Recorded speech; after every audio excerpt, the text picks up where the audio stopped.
Rhett Palmer. The mayor of the airwaves is ready to go. Talking to people you want to know. Face to face. One-on-one. Get the story and have some fun with Rhett Palmer. And now, the most trusted name in radio, Rhett Palmer, the mayor of the airwaves.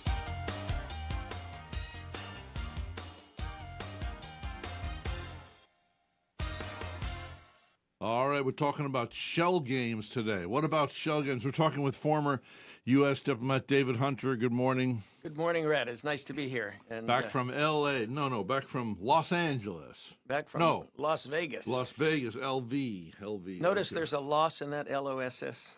A loss. Las Vegas. Yeah, but it's not spelled that way. I know, but it's Yeah, meant no, that I way. did not gamble, not once, not one iota, not one penny. Good Don't for you. like it. Good for No, you. Don't Yeah. like smoky joints with Yeah. poor working people that lose all their money. I can't believe that even in the gas stations in the town half a mile away, they're pulling the one arm bandits and the gas station. I mean, it's like this obsessiveness. Well, they even have here in Florida, out there at Lake Okeechobee, there's some buses that go out there Oh, for brother. gambling. It's run on the Seminole Indian Reserve or I something. will like say that. this: the grandmother though that left me money.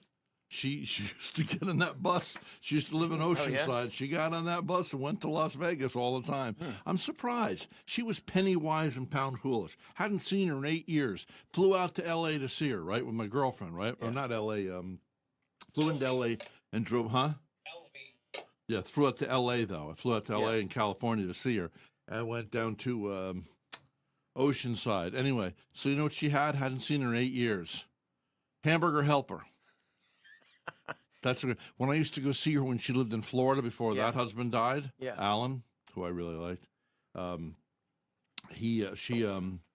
She would give us one paper napkin, my brother and I, for the week, and you had to keep that paper napkin all week. One glass of milk per meal, one cookie, one scoop of ice cream. That was for dessert. That's it. I mean, she was You must, El Cheapo. yeah. But then Well, she moves. Her next husband dies. Yeah. And she sells the condo back then, which could have gone for maybe 80 grand. She sells it for 49,000 just to get rid of it quick. Yeah. Then she leaves, gives the car away or something like that. I remember thinking, gosh, she's a lot of people are that way. They're penny wise and pound foolish. Why? Yeah. Anyway, the shell games. You ask about that. Yeah, what is that all about?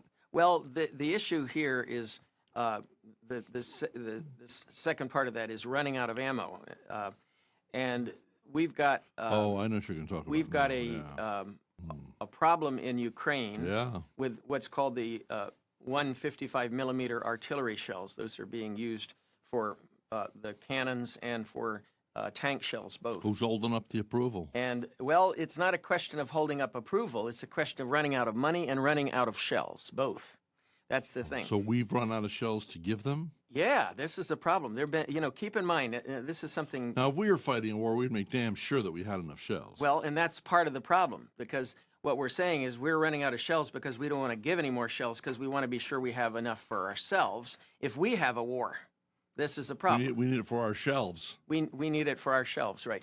So this has become actually a major problem. You remember hearing about Avdiivka, and the Ukrainians lost the Battle of Avdiivka and had to surrender that. That was in the news in the last month or so. Yeah. And that was seen as a defeat of the Ukrainians. Well, and for evidence that the Russians are more powerful. Well, the reality is the Russians ran out of shells. They didn't have enough shells to keep in the fight. You don't have shells to fight. You don't have bullets when you're in your gun. You're going to have to retreat. And that's what the Ukrainians did. It wasn't for lack of their wanting to fight. It was for the lack of ammo. Now, this issue of ammo is really pretty darn important because, what happened was after the attack, the brutal attack by Hamas in Israel, the next day or two, the Israelis immediately called the United States and said, we need a lot of these 155 millimeter shells because we're going to launch an invasion into Gaza. And therefore, it's an emergency to meet our needs for this invasion of Gaza. So the United States was in a quandary. They're saying, well, wait a minute, we need all these shells for Ukraine. We don't have a lot of shells. It's not an unlimited supply. But anyway, Tony Blinken granted remember that he granted emergency provision for Israel for the shipment of this so-called, without congressional approval, for this supply of shells to Israel. Now, Israel's supply of shells was at least 50, 60,000 shells. What I found out looking into this is that we have a huge ammunition stockpile in Israel for the United States. It's called, essentially, it's called the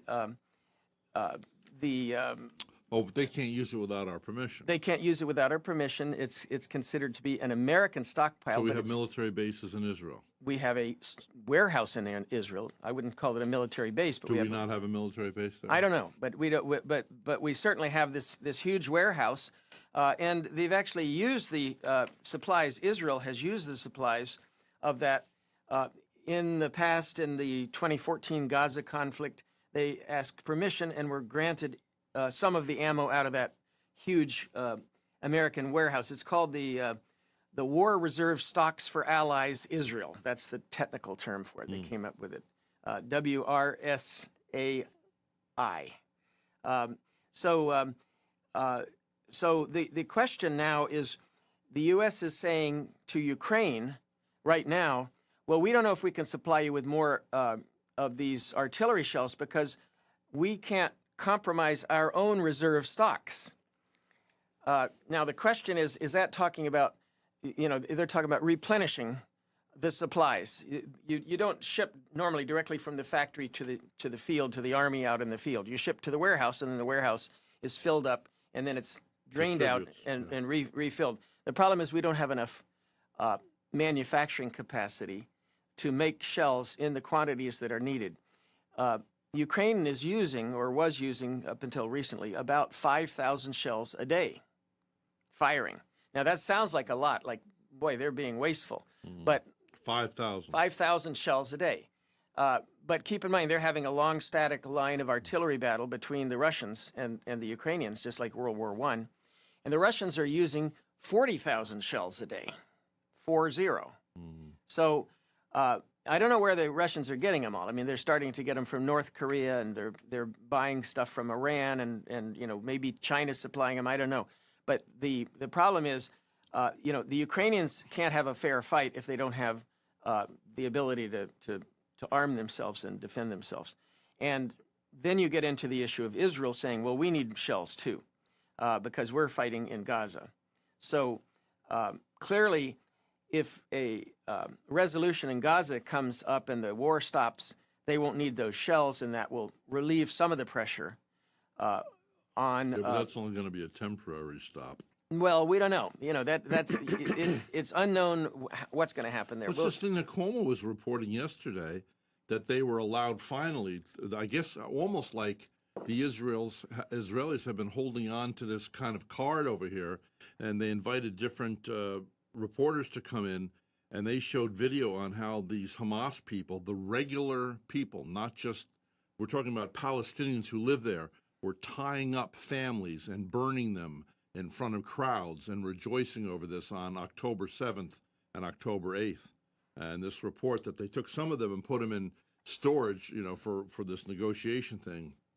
But they found the women with their bloody genitals. I know. And And for some reason, our press has been negligent in covering that whole side. It's all been pro-Hamas, Okay. The day after. Okay. I have actual headlines. The day after the attack of October 7th, people were saying that it was atrocious what the Israelis had already started to do to Hamas. Okay, well, this gets into a he said, she said kind of debate. Who said, she said? Yeah, they just no, released wait. this video. Yeah, I know. And Who is Cuomo, they? Who's a left? Who is they that just released this? I don't know. Okay, well, anyway, let me know. just explain All I know this. is Cuomo was privy to it, Okay. CNN. Okay, let me and, explain this. This Israel. I'm not saying that bad things didn't happen on January. I mean, on horrific October things. 7th. Horrific and not things. just by Hamas, but by the Palestinian people. Okay, there is a conscious attempt by the Israeli government and the IDF to demonize the Palestinian people. Hamas has said over and over again, we want to annihilate Israel. We want them to be gone. Israel just says, we just want to live here in peace. And a few years ago, if you look at the truth, they took Hamas. I mean, they took, what's the place called? The Gaza. Yeah. And they left.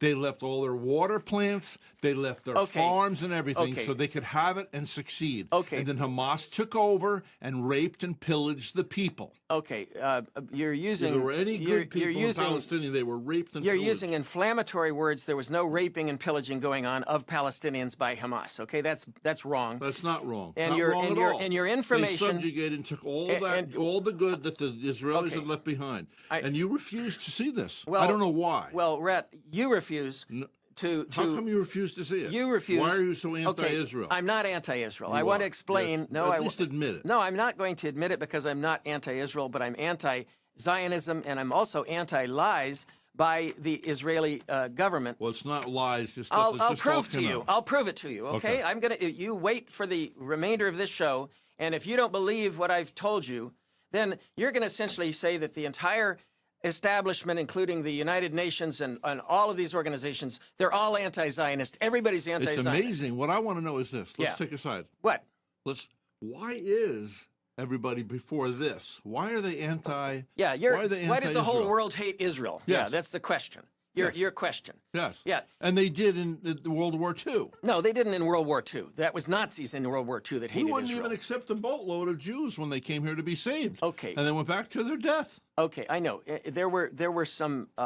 We accepted more than a boatload. The United States is the largest number of Jews outside of Israel living here in the United States. We've accepted a lot of Jews. Now. No, even back then there were lots You know of Jews. about the boat that I'm talking about. Yeah, I know there was a boat that was turned back, but there were some arguments that Why the hatred, though?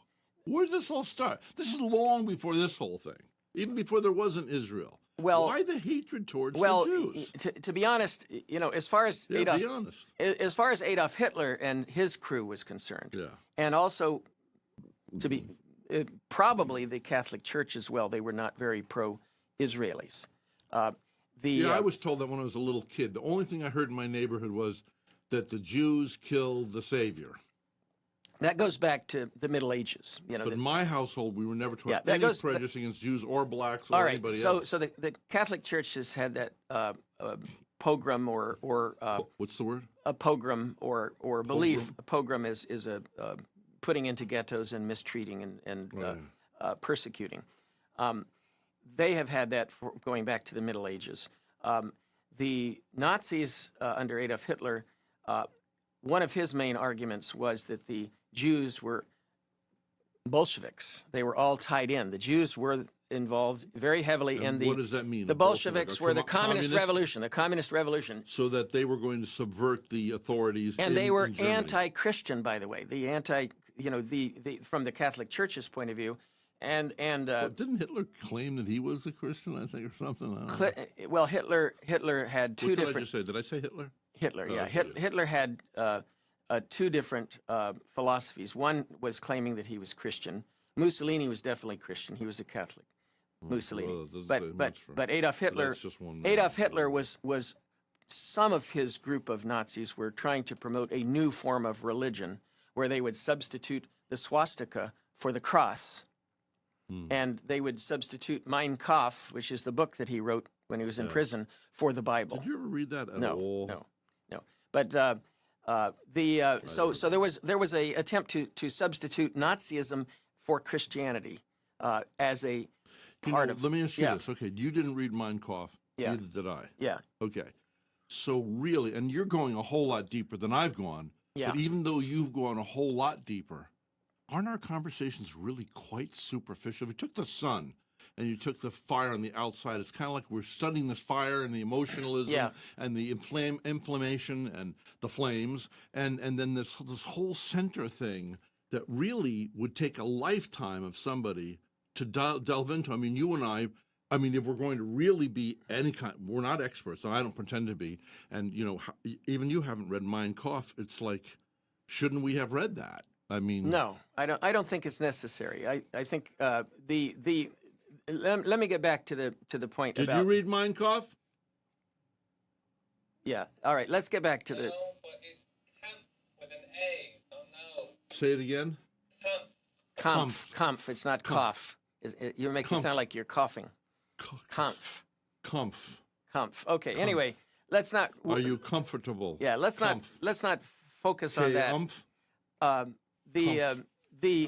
The issue of Israel. You know, you're talking about the fact that the media is not giving Israel fair play.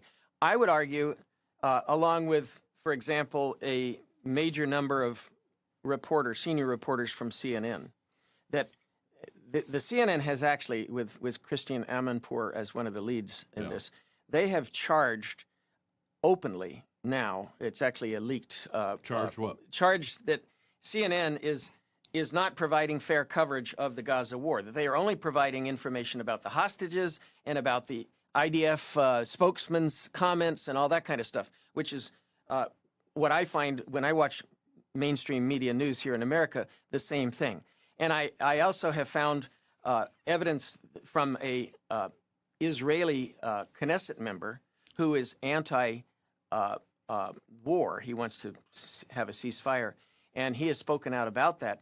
And the Israeli Knesset has tried to throw him out of the Knesset for taking that position. What is the Knesset? That's the Congress. The Knesset is the Congress. Knesset is the Congress. So, and for his speaking as an anti-war protester, they are trying to throw him out of the Congress. They had a vote. They didn't succeed, but they were trying to remove him from Congress because he does not support the war against Hamas in Gaza. And it's too bad that people can't embrace Viva la difference and all this stuff. I mean, that sounds very flip, but it's like, it's kind of like what Colorado wanted to do with Trump. Don't let him run at all. No, you don't get in. You don't subjugate. Anybody gets to run. Let the people decide, And the same here, even in Israel. I want objectivity. I want somebody who. Of course you do. I understand you. want to find the truth. And what this guy is saying, the one from the Knesset, his name is Ofer Kasif. He is saying that the Israeli media is only providing one side. Only, as I said, the heroic troops and the and of course they throw in the slaughter. They remind you of the slaughter on October 7th and all that. But they do not talk about the slaughter of Palestinian children. When we got attacked in 9/11, Pearl Harbor. Pearl Harbor. Okay. Now we didn't go slapping the wrists of Japan. That was a declaration of war. Really, Hamas declared a war when they came in and did that October 7th. That's their Pearl Harbor. We'll get to that because, to be honest, that is not a war. What Hamas did was not a declaration of war. They were not a state. They were an occupied people inside a state occupied by Israel. What's a declaration of war? And therefore, that you can't declare war when you're inside, when you're an occupied people inside being occupied. You can't declare war. Oh, okay, come on, no, that's a technicality of the laws of war. But you never will admit. I want you to look into this. How many Israelis left? What year was that? 2005, you said? Yeah. And the Israelis left, weeping and crying. They were mad at their government. We have to leave this Gaza Strip because we're leaving behind our businesses. They're leaving behind their water plants. They're leaving behind their farmers. Rhett, Gaza Strip was designated back in 1967 as Palestinian territory. There were not supposed to be any Israeli settlers there. If they were there, they were illegal settlers. How did they get there? Hold on. How did they get in there? The same way they're getting into Jerusalem today. Do you know that almost 50% of the population in Israel is Palestinian? Actually, not in Israel, because technically, if you call the borderlines of Israel versus the occupied territories, there was an Arab lady who was on YouTube the other night said we've even been in charge of the Knesset. She said I've been treated great all my life here living in Israel. There are 20% Arabs living in the quote, and they're treated with total equality. Excuse me, that's not true. But the reality is that there are 20% of Arabs living inside what's called official Israel. I wish we had a big shot show. You know Official why? I would send you over there and say, David, why don't you go over there? Wouldn't you like to right now? Go over there to Israel and really talk to the people. Just like if you sent me over to not Palestine, you sent me over to the Gaza Strip right now, and I was inside. I love people. I mean, you know, I know just, you do. just like the people down at the border here. I know you do. I'd be letting everybody in because I'm a bleeding heart liberal underneath it all. You would be pained by what's going on, and we're going to talk about that. That's the next topic, in fact, is about the Hunger Games. I do want to know this. The Hunger Overall, Games. what the hell is going on in the world? Well, it's not in the world. Why Let's do we take- let these millions of people in here to infiltrate America? Okay, let's not get to the broader world. Let's just talk about the topics that we have I for know, today. all right, okay. All right. And so I think the main thing I I want to rattle your cage. When I no, the do main that. thing I want to point out is that the news in Israel is very slanted and very limited. The Israeli citizens are not seeing what's happening Do you in think Gaza. The other side is not slanted. Let me finish my point. So and the reality is, and this is according to this member of the Knesset, this guy, Mr. Kassif, he's saying the fact is the Israeli people don't want to know what's going on in Gaza. They don't want to know that the troops are dropping bombs and buildings are being blown up and people are dying of starvation. wants to know They don't that want to know that. Now, the irony of this not wanting to know. And they, Palestinians, probably didn't want to know what Hamas was doing prior to all this. Okay, either. anyway, the reality is they did not want to know. They don't want to know.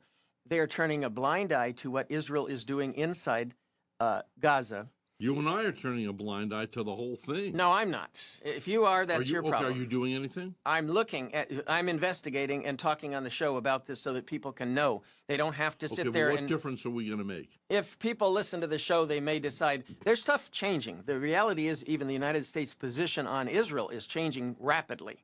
Okay, Mr. Benny Gantz, who's the member of the Blue and White Party and a member of the War Cabinet of Israel, but an opponent of Benjamin Netanyahu, he's in the United States right now. Actually, he just left the United States. Now he's meeting with the British. He's meeting with David Cameron, who's the foreign minister Excuse me. in Britain. But he's basically been read the Riot Act, meaning the U.S. and Britain are now reading the Riot Act to Israel, saying, enough is enough. This is outrageous. What you're doing is terrible. Now, we're going to get onto that as the next topic, which is Israel engaged in starvation of the Palestinians as an act of war? Are they essentially trying to starve to death the Palestinians? We certainly, when we got towards the end of World War II, we weren't sending food over to the Germans. Well, certainly the Germans. The people were starving to death. Rhett, certainly the Germans were also. They used something. This is the next topic. They used folks. what?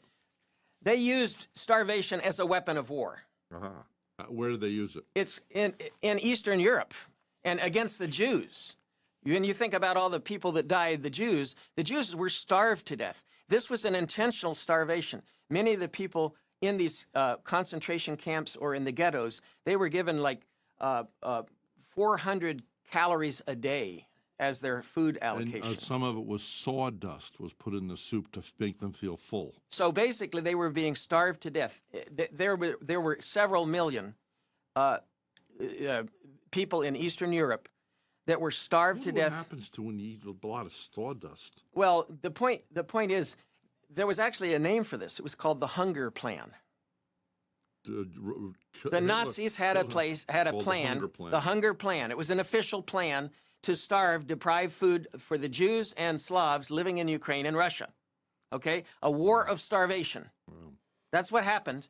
And, of course, everybody raises their hands and says, oh, how terrible the Nazis committed this Holocaust and killed by starving to death and shooting, of course, and gassing, but all of these Poles and Jews. Now, the reality is the Israelis today are conducting the same act against the Palestinians that they suffered themselves in World War II. This is the ultimate irony. Didn't they learn how terrible this was, and how can they in themselves engage in it? Okay, now they should. Do you think that in some way they should have bust all the The thing is, they didn't bust the Palestinian people out. So I've been told. I mean, this is all superficial. What do I know? Yeah. But they didn't bust them out because they bust them out. The other guys, it's just like if I go into the Vero Mall. And there's a whole group of us, and we shoot up a bunch of people, and then we come in with our green outfits. And we have our berets. Blah, blah, blah, blah, blah. What we do is when the police get there, we take off the berets, put on the common people, and walk out like this, just like they do in the school. That's why the kids have to walk out like this, because the perpetrators of the crime All they have to do is change their clothing and walk out like they're one of the students or like they're He one has of the... his hands up, by the way, for the audience that doesn't have TV. Oh, I'm sorry about that, yeah. Just so you know. Well, there certainly is a problem with, identifying who is a Hamas bad guy from who is a innocent civilian. That is, I admit that's a problem. And Israel gave up the Gaza Strip a few years ago, so there would be peace. Well, no, they didn't. Actually, they imposed an immediate quarantine on Gaza, and it's been under An quarantine. immediate quarantine. Literally, What kind of a quarantine? everything coming in to Gaza is controlled by Israel. This is not new. This so-called embargo of products coming in, it's not new. It's just being more strict and tighter than it was before. And I'll use an example of this. There's an organization within Israel that controls the border into Gaza for humanitarian aid. It's called COGAT. COGAT. Now, COGAT has a commanding general. His name is General Gazan. And on October 10th, he's the head of humanitarian aid coming into Gaza. He said, this is in a direct quote, "Human animals will be treated as such. No food, no water in Gaza. There will only be destruction. You wanted hell, you'll get hell." That's the leader of the humanitarian aid program for Israel. When did he say this? He said this on October 10th. Well, maybe because he's privy with knowing what they did to the women and children and families. They Well, burned families together as units. Okay, the point And is... this is just all coming out now. Rhett, no, that's been out. A lot of this has been out for a long time. How about the way that what was just out the other day, this whole thing about the women, finding the women with their legs broken and twisted and their genitals filled with blood. Israel, that's been out for a long, long time.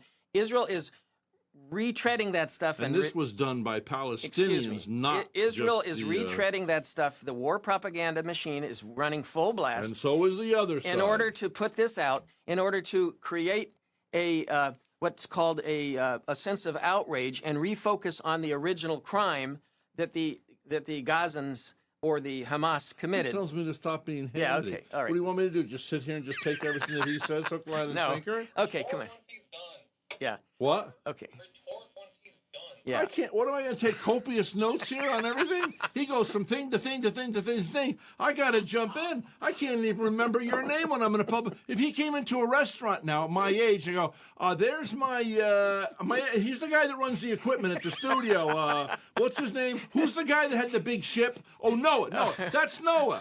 I mean, come on. Yeah. Yeah. All right. No, you're doing a good job. And the point is, This is a young man's job. let's go- I need to be retired. let's go Somebody back. send me a check for $10 million. I'm out of here. all right, let's go back to this COGAT. Hey, we can shut him up, Al. Uncle Al, you All right, just Rhett. inherited $500 million. Get Rhett, rid of the guy. I just mentioned to you COGAT and this major general who said, if you want hell, you'll get hell. COGAT. You want COGAT. hell, you'll get Now, hell. there's a guy working for this general at COGAT who is the head of what's called the Relief Coordination and Liaison Administration. His name is Colonel Moshe Tetro. Colonel Moshe Tetro. Now, he's Moshe must be Jew. So, yeah, of course he is. He's in the IDF, in the Israeli Defense Forces. Moshe. All of this is being Moshe. He's working for this general, and he's in charge of distributing food and relief into Gaza. Yeah. He has said over and over in the last few weeks, there's no food shortage. He's saying, he's denying the UN's report and the other international news report that there is a massive food shortage and starvation. In fact, as of yesterday, I believe it was just yesterday, the day before, 12 children in hospitals died of malnutrition, of starvation, malnutrition. Now, the reason why is because they have no milk in the hospitals. And the mothers who are so underfed, they only get one meal a day, they don't have enough milk in their breasts to feed. This is the same thing that's happening, by the way, to polar bears. I want to just point this out. What do you mean Polar bears are running out of ice. The warming of Antarctica and Arctic Circle is causing these ice to get so thin that they can't go from place to place. They have to swim hundreds of miles sometimes to get from one iceberg to another. And as a result, they're not able to catch enough food to feed themselves. So the mother bears of the polar bears don't have adequate food, and therefore they can't produce enough milk to feed their babies. That's the same thing that's going on in Gaza. The same thing. The mothers don't have the milk because they can't get enough food. I don't know if I would bring those things up together because there's a lot of people that contest that. And, you know, I mean, there are studies that show that people made a whole lot of money. A lot of people made a whole lot of money on this ecology thing, saying that, you know, the warming and all this stuff, that a lot of it's bogus. Well, they're actually doing scientific studies about the polar bears and looking at the amount of fat they have. And because normally polar bears stuff up on fat for the winter. And they are basically losing weight. And they're confirming this. They've lost, you know, like 2% or 3% a year in the last few years of their total weight. And it's because they can't catch enough fish because of but the main thing is that because they don't have enough food, they can't produce the milk that they need. And that's what I was trying to explain about this. So Colonel Moshe Tetro is saying, oh, there's no food shortage. He's saying, and this is really, to me, very annoying, he's saying the UN unfortunately didn't show up for work today. And he's also saying, oh, the UN needs to hire more people to distribute aid. And this is at the same time that Israel is banning UNRWA. You're yelling, though. Okay, sorry. Israel is banning UNRWA. UNRWA is this United Nations. Everybody seems to yell lately. No, well, these are rather disturbing points. I agree. You know, they're disturbing points. Well, you know, I've been in here. I've yelled, too. Yeah, and Israel is banning UNRWA, which is the main food I distribution don't want network. Israelis dead. I don't want Palestinians dead. I don't like it. And like any of also Israel is freezing the bank accounts of UNRWA, so they can't pay for the food that's coming in or the truck drivers that are driving the food in, whatever the reason is. They're obstructing. So they are claiming this Colonel Tetro is claiming there is no food. Why do you think they're doing that? Take the Israeli side. It's intentional starvation. It's an act of war. Well, the reason is they're freezing the bank accounts is because what they think is that Hamas is using all that for, right? No, I think you know. I mean, you're making this out to be Israel's all 100% wrong. What about the other side of it? Why are they doing the things that they're doing? Well, last week, you may not have heard about this, but last week there was also a large food delivery convoy. The stuff that was thrown from No, above? not from the above. We'll get to that in a minute. Okay. I'm talking about a large food delivery convoy. Trucks in Gaza City. Okay. And some starving Palestinians were coming up to the trucks, and the trucks were being... Oh, I heard that they were shot? They were shot. 112 of them were shot to death. Most of them were shot to death. The Israelis call it a trampling situation, meaning that the crowd was so desperate for food that they trampled each other, and they were killed by trampling. The reality is the hospitals... Well, how do we know? The hospitals have reported that the vast majority of people in the hospitals had gunshot wounds. Okay, and they have video from... We know that both sides exaggerate. And they have video, showing guys on tanks with machine guns firing. You see these red, strafe shots going over the heads and all over the area. Would you say that all these years before all this happened, October 7th, that Hamas was sort of a thorn in the side to Israel? I mean, there were always building up the threat and everything. I mean, in other words, what I'm getting to is, okay, so you've got a Netanyahu who is what do you call them? Do you call them an eagle? What do you call? You have the dove of peace and you have an eagle, right? In America, during Vietnam, a hawk. Okay, hawk. So he's a hawk. Okay, so because I've always been suspect, and maybe this doesn't mean anything, but I always was wondering why it took 18 to 24 hours for the Israelis to respond at all to protect their people on the boundary over there, almost as if. And then remember, I mean, there were just things. This is just conjecture on my part, but finally they said, "Look, It's kind of like somebody starts giving you money or ammo because you hate Rhett, and they start giving you stuff, so you start, so spending spitballs over to me. Yeah. What am I going to do? I'm going to get ticked off and have a fight. So did they feed Hamas secretly? I mean, nothing's beyond the evil of man as far as I'm concerned. Yeah. Feed them so they would have this attack, and then Netanyahu could say, now we will decimate you. That's certainly a plausible scenario. It would be a horrible thing if it were the case. to sacrifice Because these. you got to remember, there's the Palestinian people, Yeah. good people. Remember, my grandfather was a world traveler. Yeah. He said, mankind, you know this, you lived Yeah. in Ukraine. Yeah. You lived in South Korea. Yeah. You lived in Spain. You Yeah. lived where else? Pakistan. Pakistan. Did you find human beings are I've traveled around Yeah. the world. Not as much as you, but Yeah. man, lovely. I meet Right. Muslims. They hi, bye, brother. Yeah. How are you today? Peace, peace, salamat, salamat, whatever. And Right. Phyllis, okay. So you've got the good people. Okay, you got the good Palestinians. You got the good Israelis. You got the good Americans.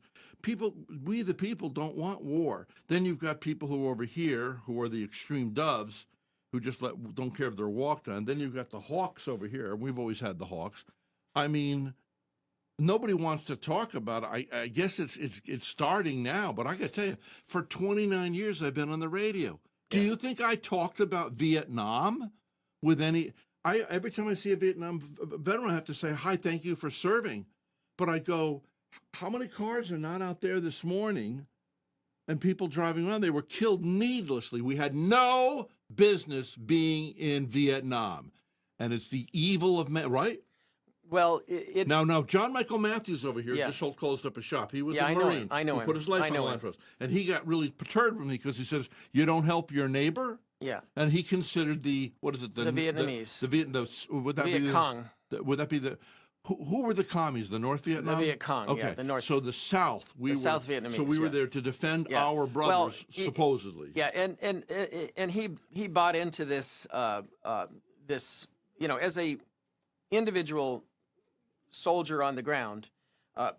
They need to believe in what they're doing, and they need to. If their government says this is the right thing to do, they need to believe it. Especially when your best friend Joe was just shot through the head. Yeah, exactly. So I'm not going to challenge them individually in their sincere effort. They put their life up. But that's one of the knowingly, reasons so- why I went into diplomacy. They wrote a blank check to America. Yeah, I went into diplomacy because, like you, I'm against wars. I think wars are the failure of peace, the failure of negotiations. We're going to talk about that coming up. We're going to talk about the whole concept of war and declarations of war. Now, you mentioned about these guns this morning. Remember you talked about ammo? The ammo, yeah, right. What's the ammo? Ammo. It's 155 millimeter tank shells. You do realize there's a guy that had a restaurant right here. Yeah. He just was playing with the restaurant. He lost all kinds of money. It took him years. He finally sold out and got out of it. Yeah. Now, I have to say, he told me, I said, where'd you make all your money? He said he had contracts with the U.S. military. There's people right now that are making a whole lot of wealth. Isn't it sick? Yeah. Well, Over ammo. not- Hey, I own an. I'm friends with Biden. Oh, let's pick on Biden. He's running for office. Let's Yeah. put him aside. How about other senators and stuff? You know what I mean? I mean, we just found out this other lady is in Maine. She just Yeah. ran as a senator. She came in. She was worth $300,000. She's now worth $40 million. You Yeah. know why? If you're a member of the Congress or you're a senator, you are privy to information that's going on with stocks and stuff, and they know where to invest the money, and it's completely legal, and they're raping the American people. Yeah. Well, as we've said on the show. When will there be justice? As we've said on the show before, I hope that Trump wins. You know what I hope he does? I wait hope a he's at the end of his life. Okay. He's eaten well his whole life. And wouldn't it be great if he just came clean and said, we're going to clean it up. I'm going to tell you everything that's all right. going on. As I said, Let's take the thieves out and put them in the guillotines. General Eisenhower became president. President Ike. I like Ike. Yeah. And I his- happen to, I do like too. Ike. And one of the things he did not go in and become a billionaire by profiteering from the Right. military-industrial complex. He warned America that we have to be careful not to let them start steering us into wars that we don't need to be in. Because he's also the guy that came up on the Jews. What do you call it? Gestapo? What's it? What are those places called? Dachau or Yeah. He came upon those and all these dying people, and he said, all you cameramen, take pictures. You film guys, film Right. this. Because he said, quote unquote, the future president of the United States, the general, Yeah. who was a real general, bona fide general, said, because some son of a bitch is going to come along, his quote, folks, Yeah. some son of a bitch is going to come along in the future and say, this didn't happen. And that has happened. And the point I'm trying to make today. So this guy was one of us. The point I'm trying to make. He was. Eisenhower. I have great admiration for him. The point I'm trying to make today is that Israel today is engaging in the same kind of atrocities the Nazis were doing by starving the population, a civilian population of Gaza that is reprehensible, it is inexcusable. I understand, but what about what the reprehensible stuff that the No, it's not what about. I don't want to Hamas hear what about. I'm saying Sure, no, you it's- take an individual act. Okay. They're talking about 2 million people living there, 2 million, and you are starving them to death. These people are literally eating animal feed because they can't get any food. Now, the U.S., as you mentioned earlier in the show, the U.S. has started, as of the last few days, to drop airlift meals ready to eat, halal style. Yeah, but I saw one man on the Gaza Strip, and he says, "This is the meal. We have one meal here. How am I going to feed my family of 9 with this Of one course, meal?" the point is that one of these. We can only throw so much off of those planes. It's not a whole lot. Correct. That's why I want to point out something that we could be Let doing. the trucks come in. No, we could be doing something else. What? Letting the trucks come in would, of course, require Israel's permission, Yes. and Israel's getting Okay. and What else can we do? and Israel's getting the protesters from blocking the trucks, which is what's going on right now. Israeli protesters are blocking the trucks crossing the border at Camel Crossing. They're standing there, even though it's considered a military. But they're demanding that the hostages be returned, then they'll let the food in, is well, what they're saying, right? okay, then how about this as an alternative? Yes. Until they get out of the way, You're yelling again, though. Yes. No food for the hostages. Why not? If you're not letting food come into Gaza, you're trying to starve the Gaza population. I think they pretty much were starved. No, they weren't starved. They've been fed very well. Mostly. No, that's not true. Look. They were not fed very well. They were fed. The Palestinians understand that keeping the hostages alive is valuable for them because these are valuable That's why trading they took chips. them in the first place. That's right. So it does not benefit them to have the After hostages. they murdered and burned to death families. Okay, it doesn't benefit them to have the hostages die. But in this case, what I'm saying is why is it okay for Israel to starve civilians in Palestine? Okay. Let them die of starvation. Literally, they are dying. Why is it okay for Hamas to come on October 7th? Now, wait a minute. and No, burn no. up families? Keep in mind the parallel here. Why is it okay for Israel? It's not a crime for Israel to starve the Palestinians, civilians, but it would be a terrible atrocity for the Palestinians to starve the hostages. You would think that would because be- those are Israelis. You're talking about tit for tat, eye for eye. I know, and And an eye for eye makes everybody blind in the end. and the reality is the Israelis do not see the Palestinians as human beings. They see them as subhumans. That's why they don't think anything about starving them to death. Just get them out of the way. They're just dust. They should be scattered into the wind. That's unfortunately. There is vitriol There's a lot of vitriol in on the both sides. Yeah, but especially on that side. Now, getting Now, food especially on what side? for There's been vitriol on both sides. okay, Israel is attempting to starve to death 2 million people, and it's actually succeeding right now. It's getting very critical. So that's why Biden has decided to start dropping out of the air. But No, those are little. Biden started to do that because he wants to maybe win the election. Because He otherwise, also, but he understands. You heard what happened in Michigan, right? Yeah, I did, mean, and he I don't lost want- a bunch of votes. Yeah, and he lost them because of his position on being a blind follower. A hawk. A blind follower of Israel's dictator Netanyahu. That's what it amounts to. Netanyahu is. But there is a history here. Remember, even Nixon said we will never let Israel down because they're our only flagship in that entire area that promotes democracy. They're not promoting democracy. This is the irony of the whole thing. Under the so-called the bills that have been. There is democracy in Israel. 40% of the population, whatever it is, happens to be Palestinian. Those- Muslims. No, it's not. And they're 20%. treated with evil. No, it's not Equal. They're not Treated treated. with They're evil. not treated equally, and there may be some form of democracy for Israelis, Jews living in Israel. You know what But the problem with when you do research? If I came to your house, Yeah. and I was looking over your shoulder, yeah, I go and first let's take the Palestinian side, yeah, okay, and the Hamas. right, By the time I get done there, we're 2 hours in. right. I'm going to be, yeah, Israel's all wrong. But then I got to go back and study the Israel side. And if I do that equally, which is very hard to do, but if you do it equally, then I hate Hamas. I mean, Yeah. how do you keep a balance when you're doing, and I admire, look at the research. I mean, this is the research she does, folks. Yeah. This is underlining, highlighting. He sends in questions. You got all this stuff is done. You spend hours and hours, and there's even handwritten notes and everything. I mean, this is admirable, and my little show's not deserving of this. Yeah. You know. Well, but our some audience, producers should pick us up. our audience is. And the last thing I want to say about Our this, little audience, but yeah, I wish we could. The last you thing- never know. You can make a difference. yeah, the last thing I want to mention about, Israel's adopting the Nazi hunger plan. That's essentially The Nazi hunger plan. the Nazi hunger plan that killed millions of Jews in World War II. Israel's doing the same. How did they thing. starve them then? Well, they In Dachau, you mean? no, it wasn't. This was beyond that. They had ggettos, and they basically just limited the supplies of food into the ghettos. And people were dying. People all were over. dying. Yeah, they were dying because they couldn't get enough to eat.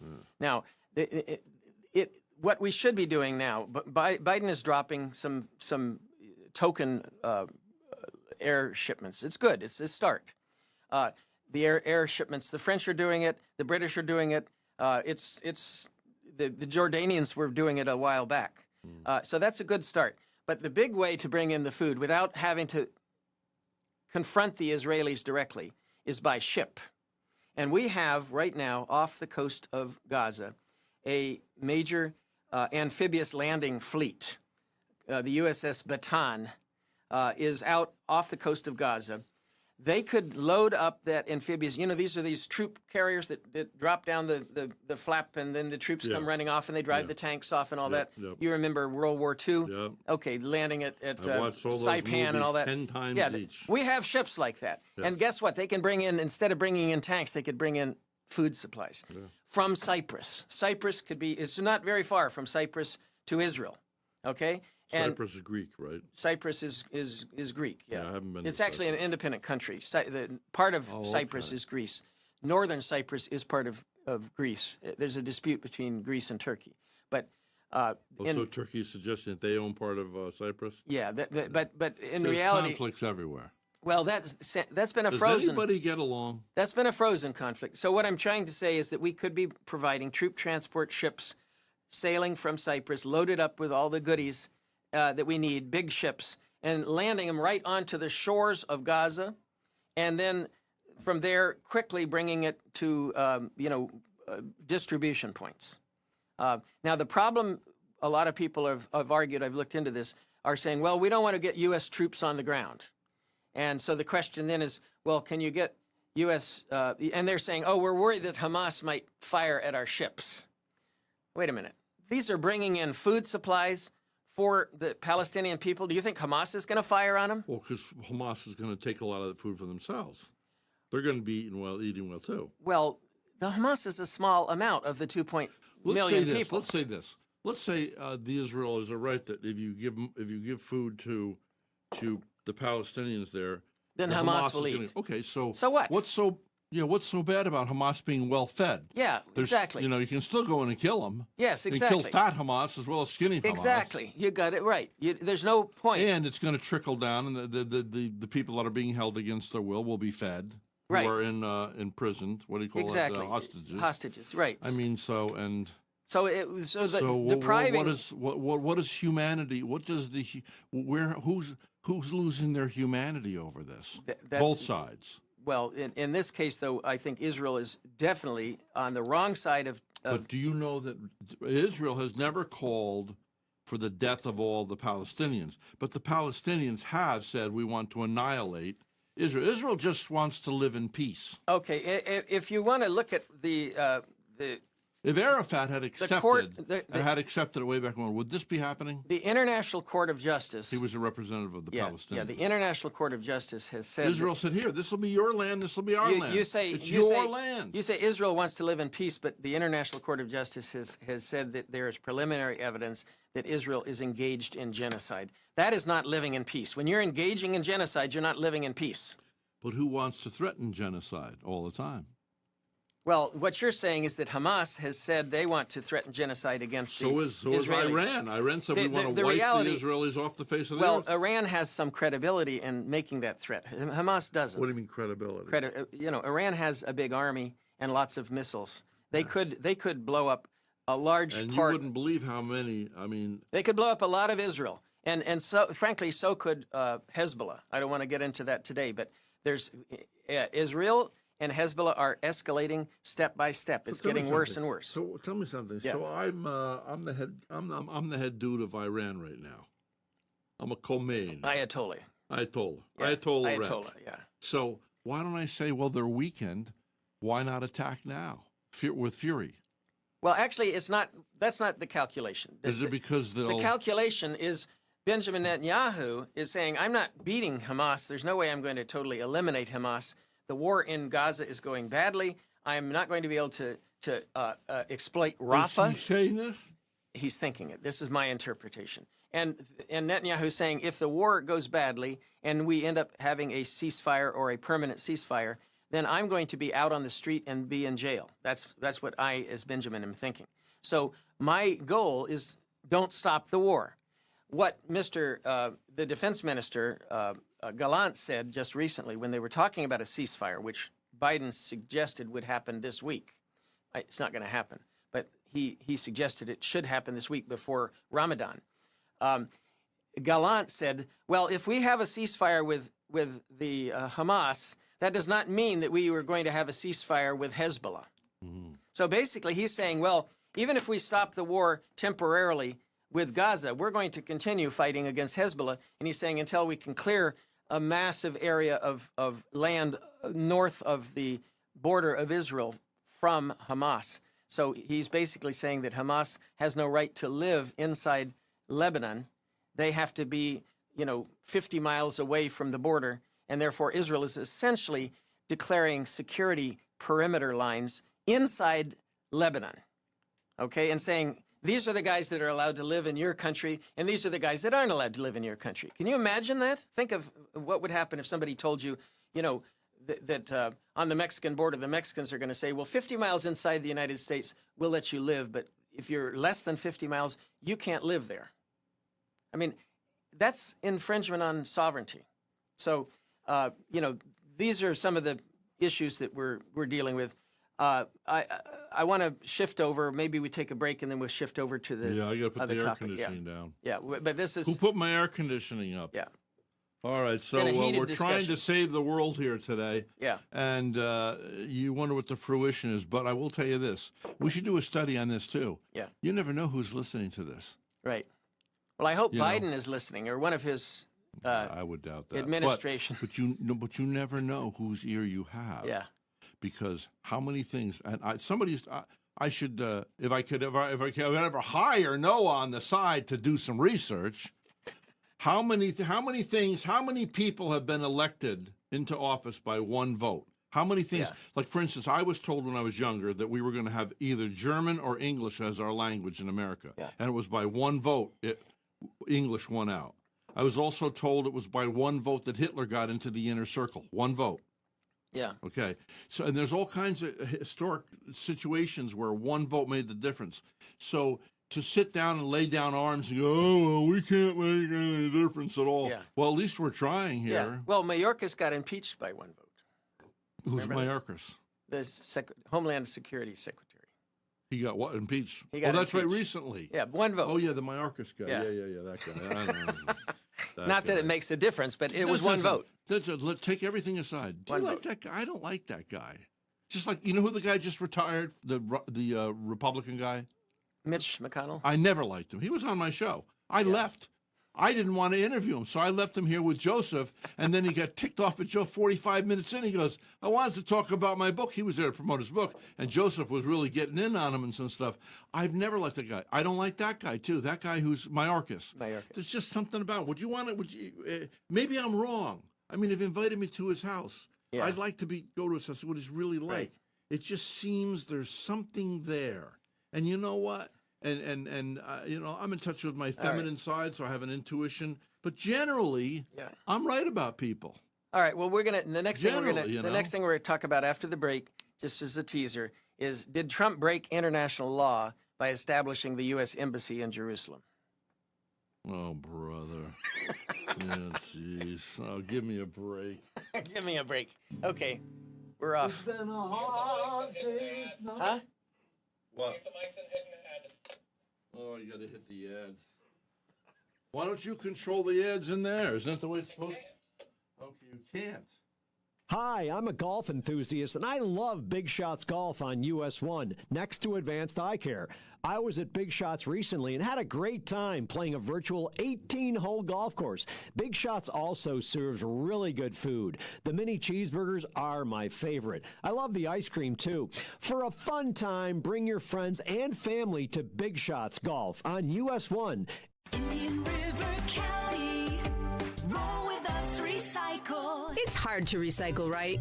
Pizza boxes, milk cartons, dog food bags, frozen food boxes, to-go cups and lids. Where do they all go? No worries, there's an app for that. Download the Carter's Corner app on your mobile device at Google Play or the Apple App Store, or visit indianriver.gov to find out if an item is recyclable in your blue cart or not. So eliminate confusion at the cart and recycle right with the Carter's Corner app. The Rhett Palmer broadcast is brought to you by Complete Electric Complete Alarm. Get your generator checked now before the next hurricane strikes. Call the good folks at Complete Electric Complete Alarm. You'll be safe and sound when the next hurricane strikes. Call Complete Electric Complete Alarm. Hi, I'm Renee Fiore. I own Tropical Restoration Services. We do water damage, mold damage, fire damage. You have a toilet overflows. We also do leak detection to find where the source is at 772-217-7422.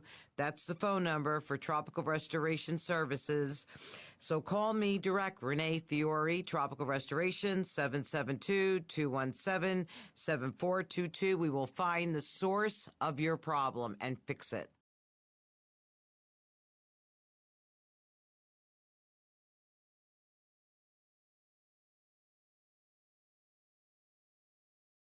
The Rhett Palmer broadcast is brought to you by Complete Electric Complete Alarm. Get your generator checked now before the next hurricane strikes. Call the good folks at Complete Electric Complete Alarm. You'll be safe and sound when the next hurricane strikes. Call Complete Electric Complete Alarm. The Minutemen answered the call during the American Revolution. Now, Minuteman Press answers the call with custom print and design services designed to promote your business like nobody's business. They lead the charge, but never overcharge for great design, print, and promotional materials. Minuteman Press in Vero Beach and now in Port St. Lucie. Ready to answer the call. Google Minuteman Press or visit pslminutemanpress.com. They say you sleep a third of your life. So why is shopping for a mattress so important? There's a mattress store on every corner. But when you visit the Mattress Market store, you'll find Steve and his family, in business for 35 years, waiting to help you find the best mattress at the best price to give you the best night's sleep. All the major brands: Serta Perfect Sleeper, Simmons Beauty Rest, Posh and Lavish, Urban Loft Ice, Pure Latex Bliss, I Love My Pillow, Kingsdown, Biscayne Bedding, and many more. US 1 right next to Waves, Mattress Market in Vero Beach. For a good night's sleep and a great deal. Mattress Market. I know you want to have a beautiful smile. Well, an examination, radiographs, a healthy cleaning would normally be well over $200. Gosh. Right now, for $79, you can call Plains Dental Arts, 231-6004. It's all included for $79. The examination, the radiographs, the healthy cleaning. Okay, call Plains Dental Arts. Make your appointment right now, 772-231-6004. Takes care of gingivitis, takes care of halitosis, gives you a great healthy smile. You get a thorough examination. Plains Dental Arts, just south of the Village Beach Market on A1A. Again, $79 for the examination, radiographs, healthy cleaning, 231-6004. Call now, 772-231-6004. Indian River County, roll with us, recycle. It's hard to recycle, right?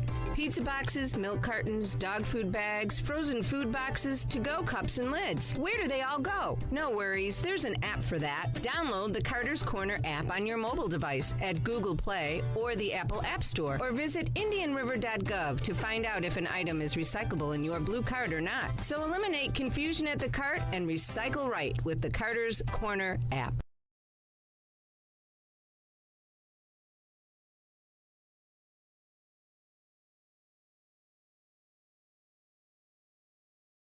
All right, and we're back, ladies and gentlemen. How you doing? I'm Rhett Palmer. And I'm doing David Hunter. David Hunter. David Hunter is a former U.S. diplomat, and I'm currently writing a book on diplomacy.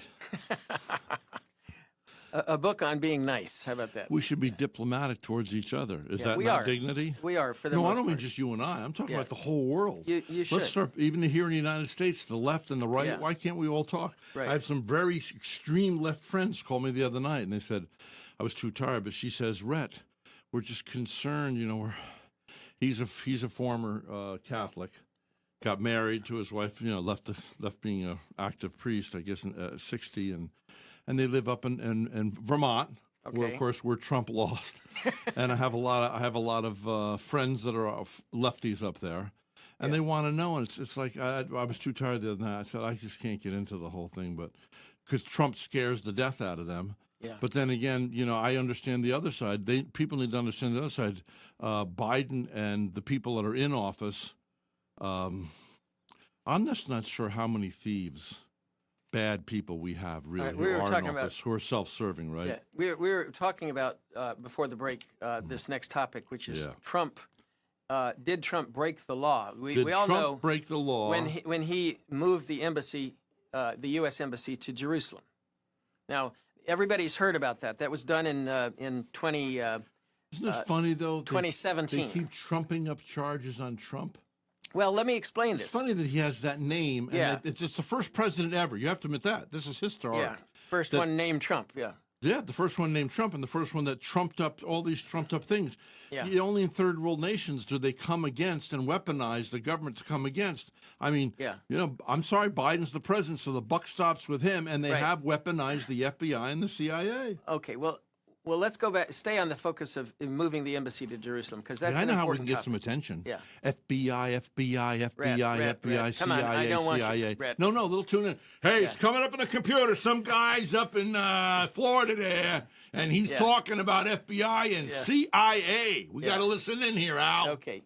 Well, anyway, the what happened was in 1980. What happened in 1980 was what was called the Jerusalem Law. Jerusalem. Now, the Jerusalem Law was passed by Israel, and it essentially said we are unifying West Jerusalem and East Jerusalem. Now, in 1967, those guidelines with a green line dividing Palestine and Israel, Jerusalem was split in half. There was East Jerusalem and West Jerusalem. Jerusalem was not a united city. It was divided. It's a divide. And by international law today, it is still considered to be a divided city, subject to the final resolution of a peace treaty and a establishment of a Palestinian state. That's why the Palestinians claim that they will have their capital in Jerusalem, because they have, in the 67 borders, East Jerusalem, including the Al-Aqsa Mosque and the Temple Mount, all of that is in East Jerusalem, which is Palestinian designated territory. Now, what happened in 1980 is that the Israelis said, well, to hell with that, we're just going to take over Jerusalem. It's all going to become one. United Jerusalem is Israel's God-given capital.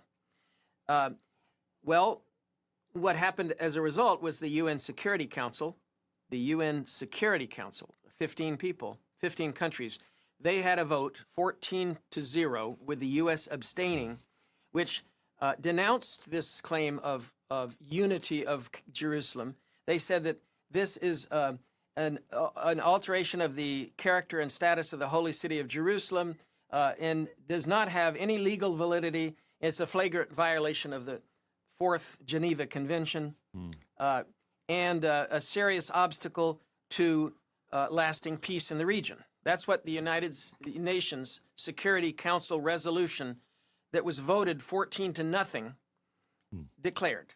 So, in effect, the Israelis were already breaking the law by claiming that that was their territory. Now, what happened after that is Israel decided, well, hey, we're going to build a wall around East Jerusalem. I've showed you that map of several weeks ago. And I've been there. And East Jerusalem, which is Palestinian territory, supposed to be part of the West Bank, the Israelis started building a wall in East Jerusalem, separating that East Jerusalem from the rest of the West Bank, and claiming that all of that East Jerusalem territory is actually Israeli territory. It's not part of the disputed or to be established state of Israel. So if let's just say for a second, yeah, just take it my way, and that is that God gave Israel to the Jews a long time ago with Moses and all those other guys coming across the desert. Okay, so and the Jews have never been a fighting kind of people. They've always been, they're. What about Moses? They fought their way. Jericho, the Battle of Jericho. They took over all that area. They defeated all the Canaanites. Moses did? Well, Moses and what was the guy that was with Moses? Joshua. Joshua. Yeah, Joshua was the commander of the army. He's the one who said we can take these giants. The others came back and said we can't fight them. Yeah, and Joshua and Caleb came back. They fought. Saying we they can fought take the them. 5 Palestinian kingdoms at the time. Well, there's so much to keep up with all this, Yeah. But here. Look, if you have cancer, I know. okay. Cut it out. Yeah. No.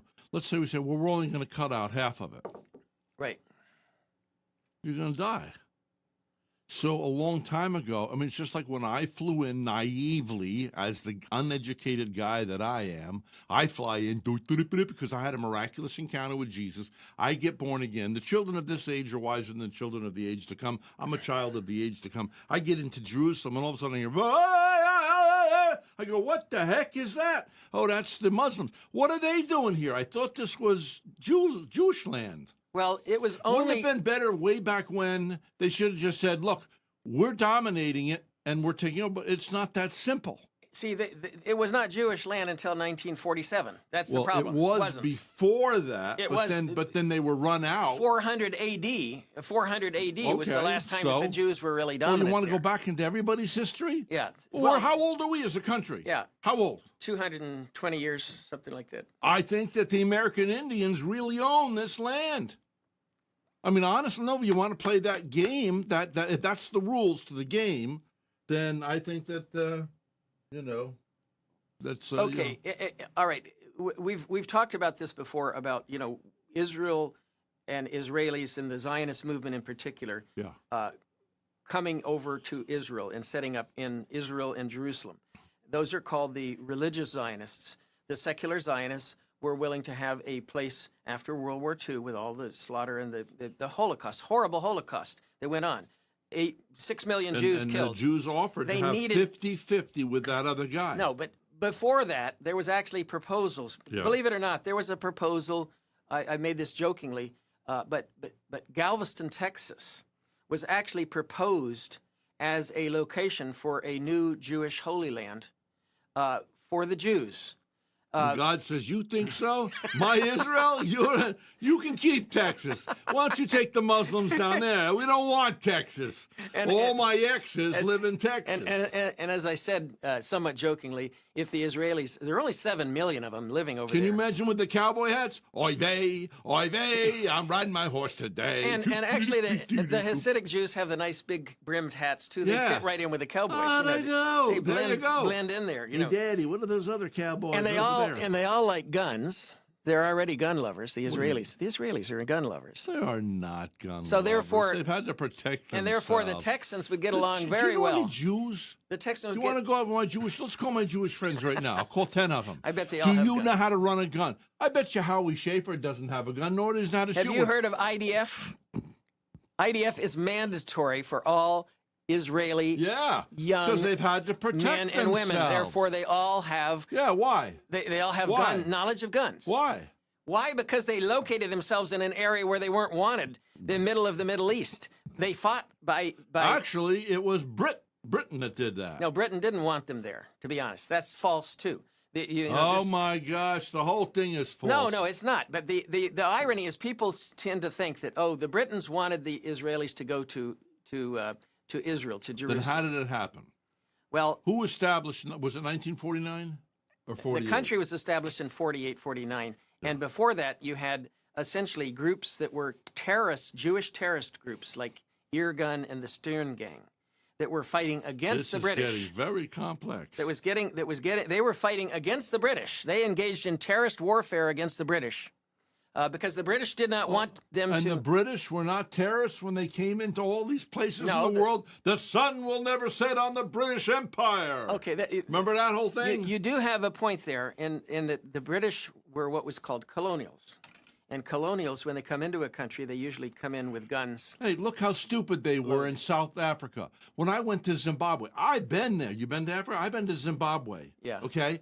The people there have to wait in line at night to get on buses, literally 4, 5, 7 blocks long. They don't get home till 11 o'clock at night. Then they have to get up at 4 in the morning to get on the buses where the lines to bring them back in. Everything was, Mugabe didn't know what the hell he was doing because the Brits did not teach the black people there, the indigenous people, how to have administrative skills.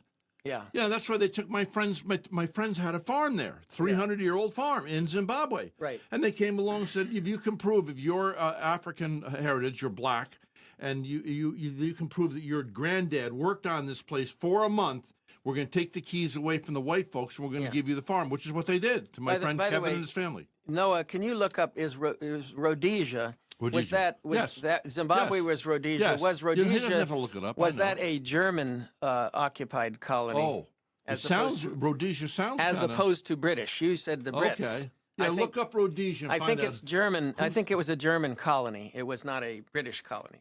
The British did a lot of damage there. I will tell you this though, even though the Brits had left, or whoever it was that left Zimbabwe, the Germans maybe, and you could see where the beautiful roads used to be, but it was all overgrown. And it's like, the natives didn't know how to take care of things, so it was kind of rough. But I will say this, there was a fragrance, and maybe it's because of a lack of industry, but there was a fragrance of fresh, clean air and freedom. I loved being in Zimbabwe. I can understand why, as a British young man, if I'd gone to Israel, not Israel, Africa. But Africa, man, I tell you, it was British. Rhodesia was British. Okay. Oh, it was British. Okay. All right. Anyway, let me move on to this point about. See, the thing Trump. about all this is that this is all for us. Yeah. It is. There is a form of entertainment here. I'm sorry to say. Education That's too. Right. That's what I mean. Education I want is the audience to entertainment. be entertained. The audience, if you're learning something that's incidental, but be it entertained. The greatest time I've had in my life in the past 5 years Right. was going back to school for a year and a half and being on the dean's list. Yeah. I didn't even care about my grades. I had a blast, man. Yeah. But what bothers me about this is the atrocity is that we are flippantly talking about lives in the balance, and we're just sitting here going, "Oh, let's have another cup of coffee, and after this, we'll go to there's 15,000 fast food places in America, and look at me, I'm fat and overweight, and I'm an American, spoiled. I had people are starving. I mean, I had a really macabre. I hope the audience knows what that word means, macabre. Idea. What does your mean? Oh, I know macabre means, but let's say, hey Siri, what does macabre mean? Oh shoot, she's going to say it in my earphones. I'll read it. Disturbing and horrifying because of involvement or depiction of death. Yeah. Yes. It's like when you see a Halloween movie, usually it's macabre. Yeah, I had a macabre thought. Yes. That the Americans dealing with this weight problem that they all have, that they should, the Palestinians should set up weight loss camps in Gaza. You have a very bad sense of humor. That's not good. Oh my God. Where are you going, Rhett? I'm going to the Palestinian camp to lose weight. Not funny. All right. I told you it was macabre. It's a dark sense of humor. Horrible, dark. Oh my God. And there's some guy watching this right now going, "Hey Horace, I think I got a great idea for another movie." All right. Anyway, let me just go back to this. I mentioned that the United Nations in 1980 had passed this UN. Don't you ever feel guilty though? That Security we can sit Council. Here with such flippancy? No, UN Security Council resolution. 14 to nothing. Like, well, now, what can we do? And that Israel then later on built a wall all the way around Jerusalem. And then what happened in 2017, December 2017, is Trump declared that he was going to move the U.S. Embassy. Now, because Obama said he was going to? No, wait. Also, Bush said he was going to. Clinton said he was going No, to. none of The them said they original were going Bush- to. Yes, they did. Rhett, we are members of the United Nations, and we have to abide by United Nations Security Council resolutions. They all said they were going to do this. They were going to attempt to do it, and they didn't. Why? Because it's illegal, that's why. Because somebody told them, their lawyers told them, you're violating a UN Security Council. Well, then how did Trump get away with it? He violated a Security Council resolution. There again! That's what I'm telling you. Arrest that guy! You've got a UN Security Council, not just the UN General Assembly, but the Who UN Security cares Council. if it's in Jerusalem? What's the difference? Wait a minute. It makes a big difference. Tell me what. It makes a big I difference. don't understand this. Okay. Let's use an example. When Trump opened the embassy in Jerusalem, he was one of probably only 2 or 3 at most that have embassies there. I don't even think we might have been the only one to have an embassy there. Because remember, in 1980, they were told, if you have established diplomatic missions to Jerusalem, you must withdraw those missions to Jerusalem. Because Jerusalem is a disputed city. It's not the capital of Israel. You don't have the right to set up your embassy in a disputed area when it's not the capital. But Israel is saying, I don't care what the UN says. To hell with the UN. To hell with the General Assembly. To hell with Who are the Security the UN Council. to dictate what a country should do? Well, that's a good point. And we'll get to that as our next topic. See that there? I know something there. No, that's a good topic because what you're saying is maybe we should just all ignore the UN. We don't need the UN. International law, who gives a damn? Has the UN accomplished anything of any value? Has the UN accomplished anything? I would say this. We had, before the war, World War II, we had something called the League of Nations. The League of Nations was promoted by Woodrow Wilson. He was the one who was so-called the godfather of that idea. And his point was after World War I, where he had had a horrible war, World War, he thought, well, let's get all the countries together and have them talk about things and have peaceful resolution of things rather than fighting wars all the time. That's what Woodrow Wilson proposed. And actually, after World War I, they decided to do that. So they established the League of Nations. Well, guess what? The United Nations not the United Nations. The League of Nations was established, but the United States did not join the League of Nations, even though Woodrow Wilson's the one who proposed this whole organization. And why? Because Henry Cabot Lodge, he said, oh, I don't want to compromise American sovereignty to a bunch of international laws. So the League of Nations was limping along without the United States as a member.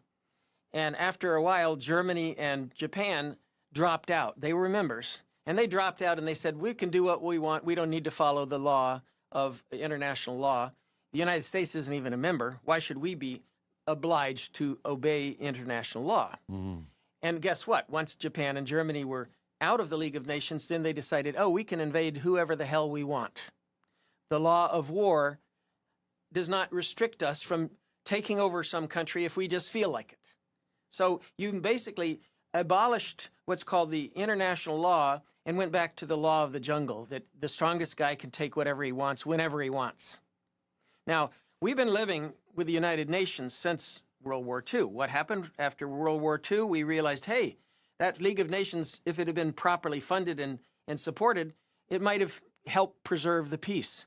And it has. For the last 70 years or 75 years, we've had the United Nations, and most conflicts have been avoided. We have not had a lot of countries invading other countries' territory, like you saw prior to that time.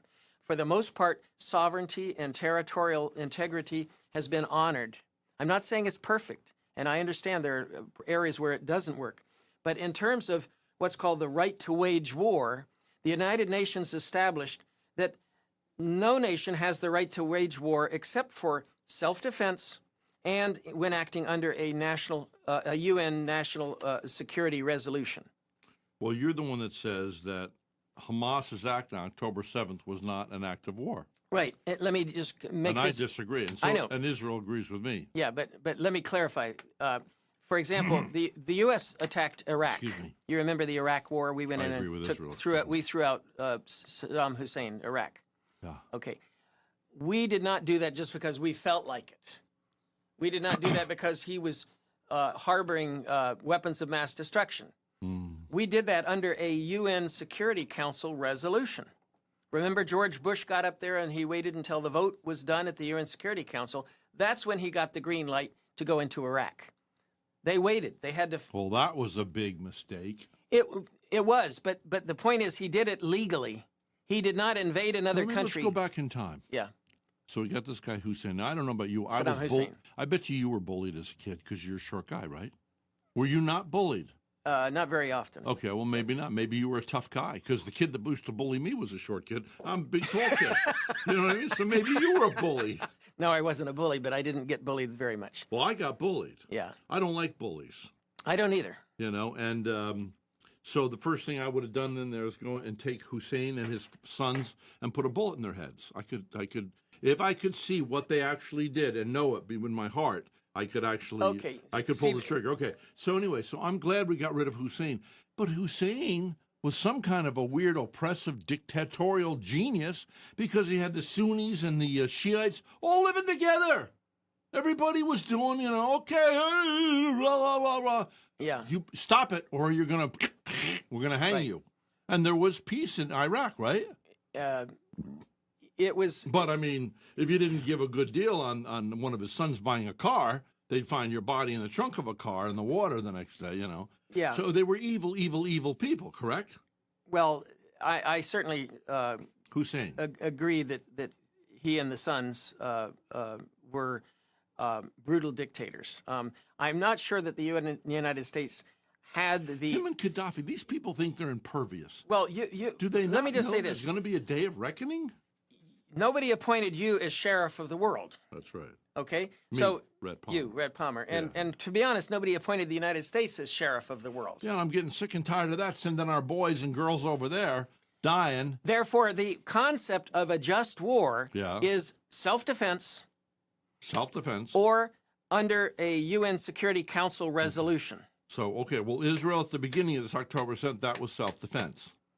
Well, the question now of self-defense, and this is why I mentioned this, you know, the Palestinians and Hamas, and the fact was that a waged war or not, is whether or not you as what I call if you're practicing unnecessary force and violating another state's right to self-determination, you cannot claim self-defense when they respond. So if Israel was violating Palestine's right to self-defense, right to self-determination and sovereignty, and they responded back in a negative way, like that attack on the kibbutzes, and raping women and Wait a minute, burning children and mothers and that dads does not together. avoid that does not void the original that. In other words, the concept of self-defense, if you are violating somebody to begin with and they fight back at you, that does not mean that you have the right to self-defense against them because you were the original aggressor. The Israelis were not in there pulling The triggers. Israelis were the original aggressor. That's the concept. We're talking about shooting and killing. The These Israelis people have been came over the shooting. border. The Israelis have been shooting and killing Palestinians inside the occupied territories for 30 years. How they've been getting away with that? How do they get away with it? That's exactly a good question. Why is it that because Israel has not had anyone hold them account. They have not been held account. The so-called Operation Cast Lead in 2009 was actually war crimes were committed, and the U.S. and the international community refused to investigate, and Israel covered it up. So they have been committing crimes against the Palestinians for years and years.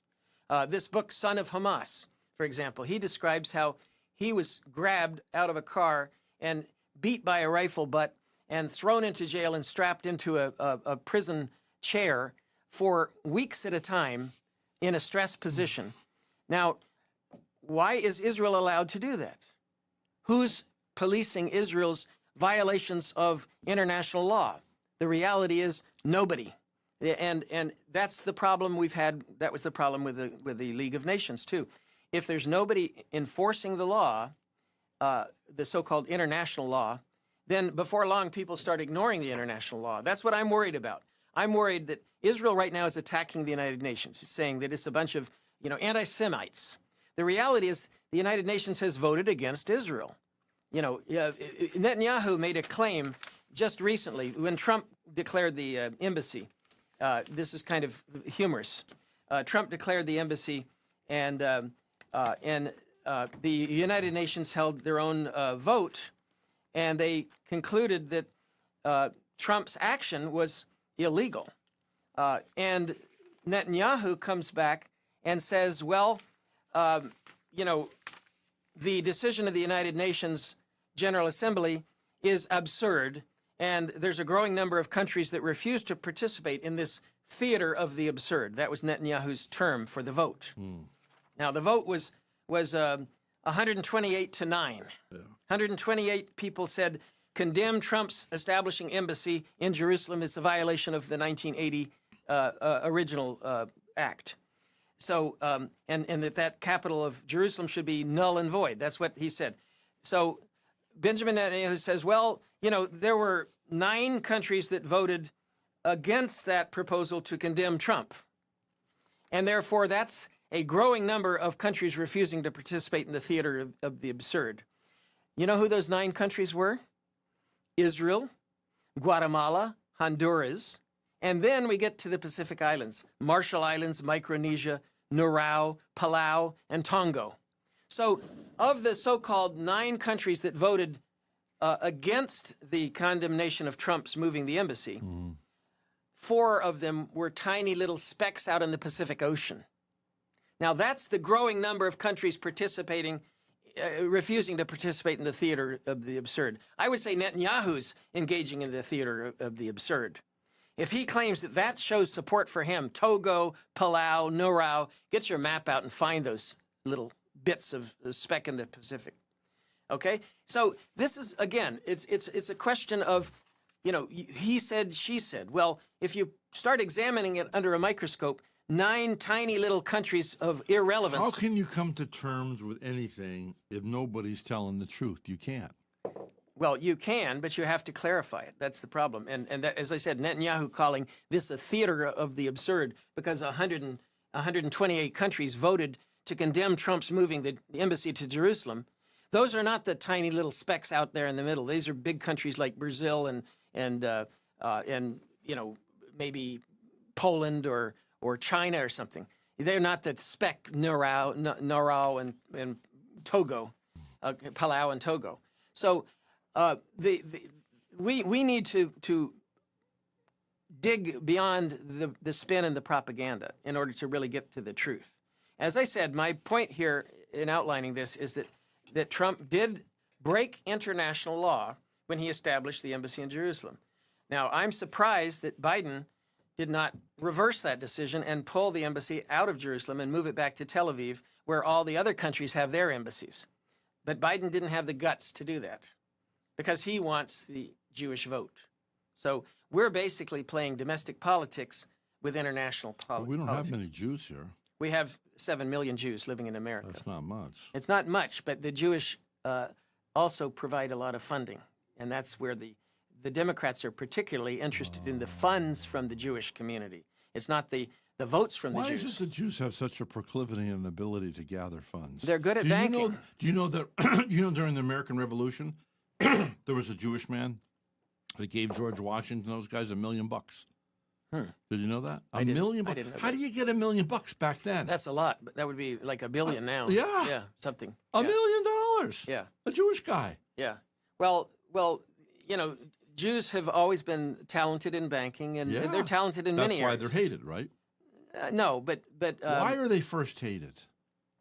Why can't somebody give me a straight answer? We already talked about that. The Catholics back in the Middle Ages and the Nazis with the Bolsheviks. The Jews were seen as promoters of Bolshevik, and so it subjugated the authority of the government, and they didn't like that. Just like China took out who are the guys in the orange outfits, the monks.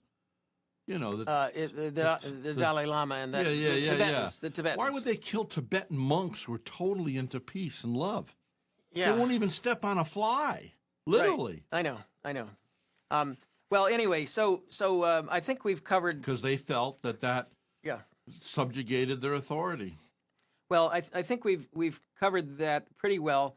There is a lot of debate over this Jerusalem embassy issue, and the fact that Trump's honoring this so-called congressional request for moving the embassy there was in effect violating the international laws that had been established for relations. Just because a congressman says, "I want to do something," does not make it legal.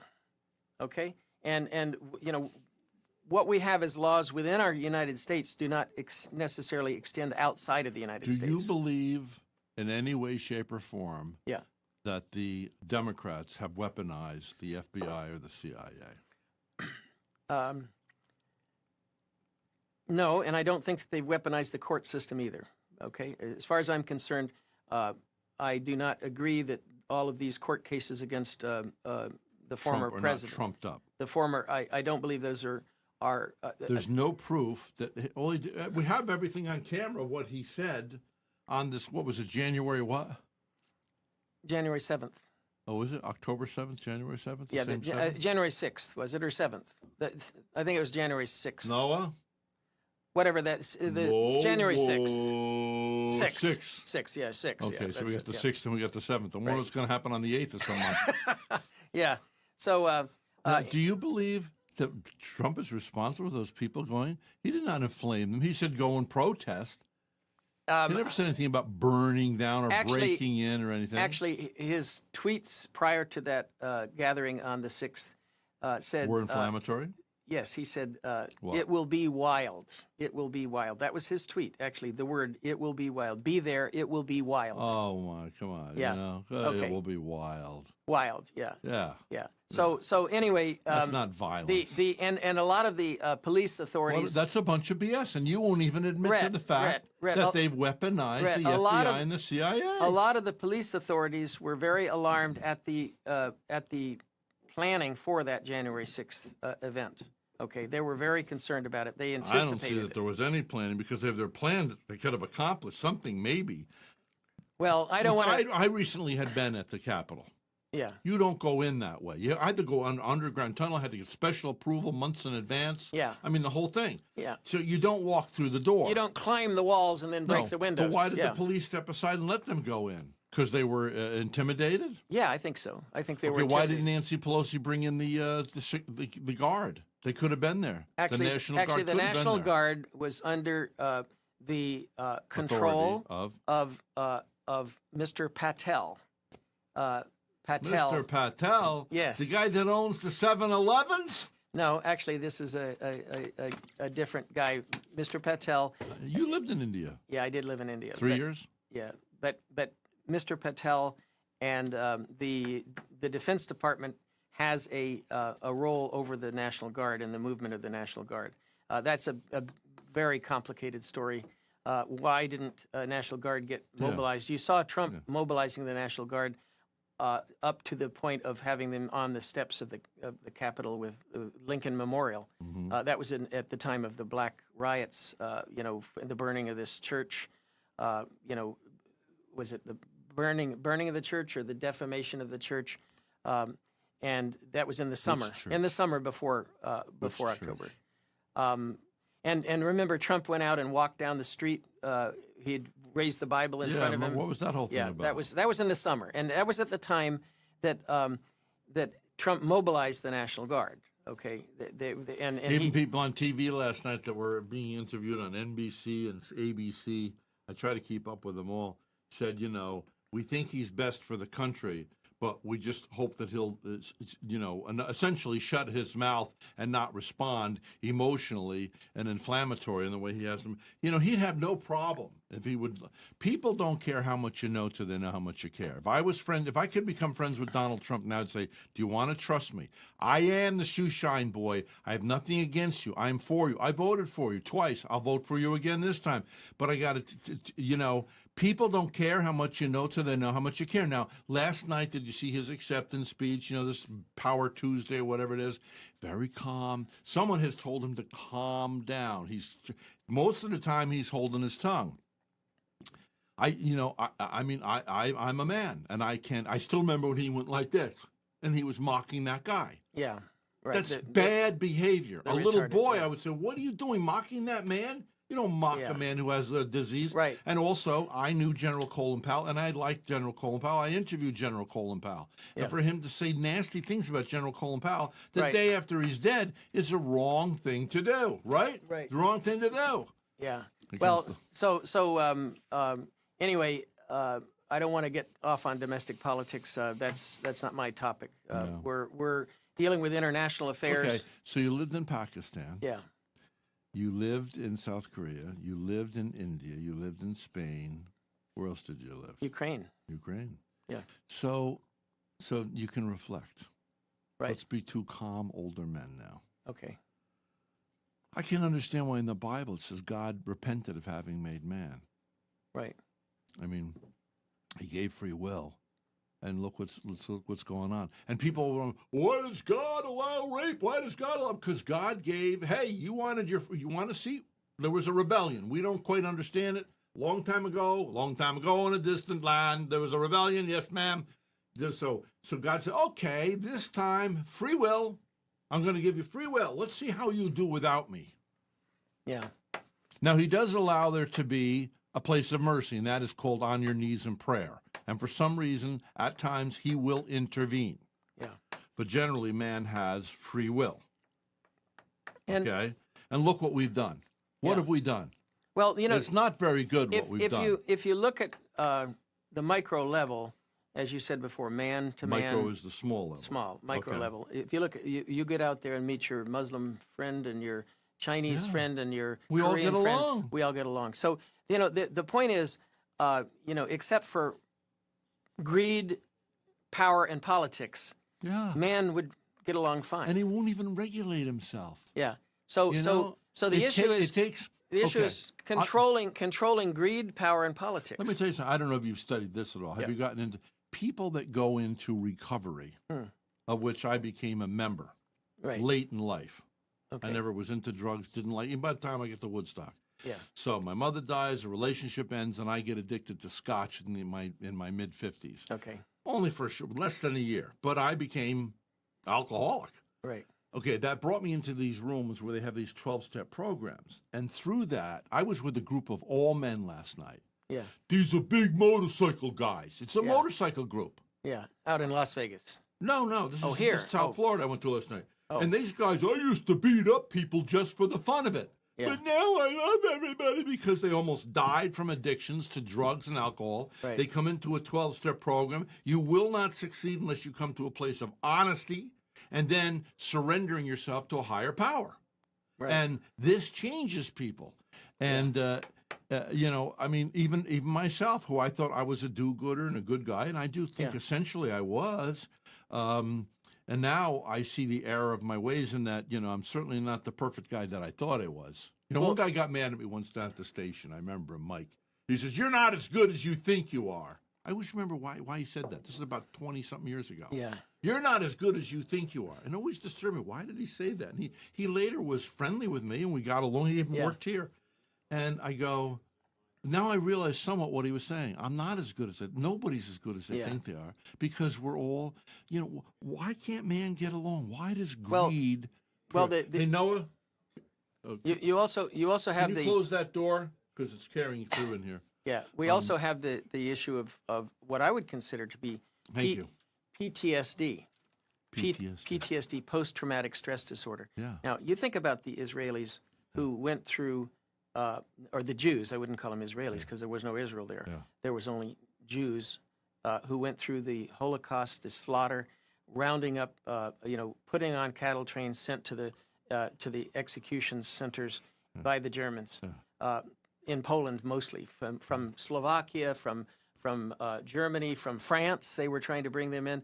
The Italians were asked to send Jews to the camps, and the Pope was able to use some sort of soft measures with Mussolini to prevent those Jews living in living in Italy from being sent to the slaughter. I never knew that. Yeah, I know. Well, that's something. That's beautiful. Yeah, so like Schindler. The Pope was responsible for saving many of those, and also for putting in some word to the Slovakians to not send their people to the because the Germans were saying send them all over to Dachau and we're going to get rid of them. We're going to get rid of them. Yeah, Genocide. Yeah. So Let me ask you this: why did they have all these? What I'm thinking about, like, I'm going to play dictator here and Hitler. Why did they have these people alive? Why didn't they just go? They had the hardest time, it seems, burying people. They didn't make them dig the graves. It's like they couldn't kill people quick enough or something. Well, they had the Germans are organized, so they had the organized plans for the way it would be done. Was that to their detriment? That's why we have records of every Jew that was killed, every German, every Polish guy, because they kept dot the I's and cross the T's, the damn Germans, you know? Yeah, but anyway, so... Sprechen Sie Deutsch! My mother was partly German, yeah, so I know. My point is that the Jews today, even today, suffer this post-traumatic stress disorder from the massacres of 75 years ago, 80 years ago. Who? The Jews. Oh, the Jews. All the Jews. Yes. Any Jew you meet, in the back of their mind, there's always this fear they might do it again. And look what's happening in America. Well, I'm just saying, there is... it's scary. Yeah, where are all these people coming from? So what I'm saying is... I thought we got over that. I thought all the kids... you know what I was told by a kid in school, college, and he says, we're not being taught. In high school, they're not teaching about the Holocaust. Right. Well, what do you think of that? You're an educated guy. Yeah. What I'm trying to say, instead of teaching the rest of the world about the Holocaust, which is okay, we need to do that. People need to know that happened. Never again. But the people that are Jewish, they have what's called a irrational fear, and that's why they reacted so strongly to this attack by the Hamas. It was a terrible, gross act. But Israel reacted in what I call a supernatural... I got a friend. Have you remember my friend David from New York? He and I had some battles about 40 years ago. Yeah. We're like brothers. Yeah. Okay. So many years later, I'm filled with guilt because we had these altercations when we were younger. Yeah. And we simmered down our relationship. Now we're back stronger than ever. But so I flew up to Albany, New York, and to a diner, met him there, and said, I really want to say I'm sorry for it. He says, oh, you're doing a ninth step with me, aren't you? He says, Rhett, he said, I knew your buttons. I knew how to press them, and I always did. Yeah. And it's like, oh, my God, all those years of guilt, and he's admitting that he did things to inflame the situation to get me. Now, they're needling Israel, Hamas, right? There's all kinds of needling going on prior to all this.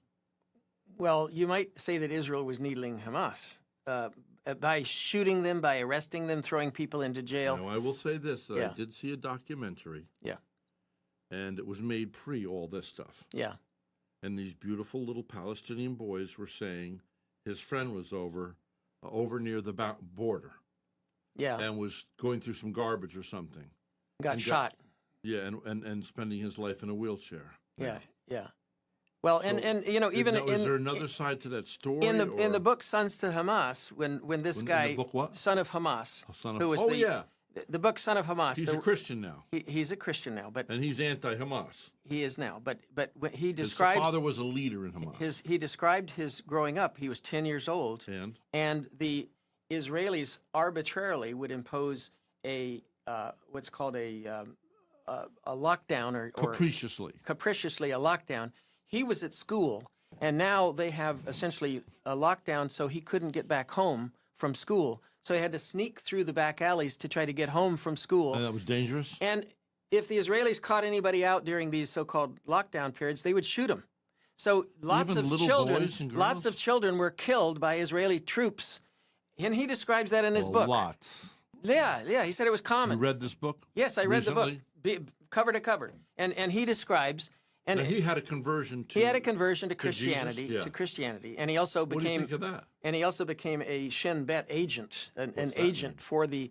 That's like the FBI, the Israeli FBI. He became a secret agent for them, working to help identify Hamas inside. They were spying. Guy really had an epiphany with Jesus, apparently. Yeah, but anyway, his father headed up Hamas. Man. Headed up Hamas, yes.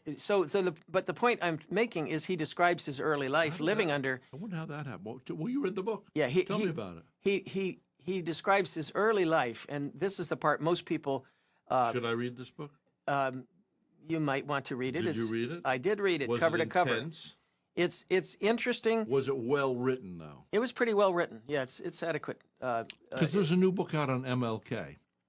Martin Luther King. Yeah. Yeah, you go to any bookstore. Yeah. And I don't like buying big books Yeah. because I don't think books should sell for $36 each. They're Right. paper. But anyway, so there's this big, thick book out on Martin Luther King. Now, I've been going to the library, but every time I go, I take this book and I read a little bit more.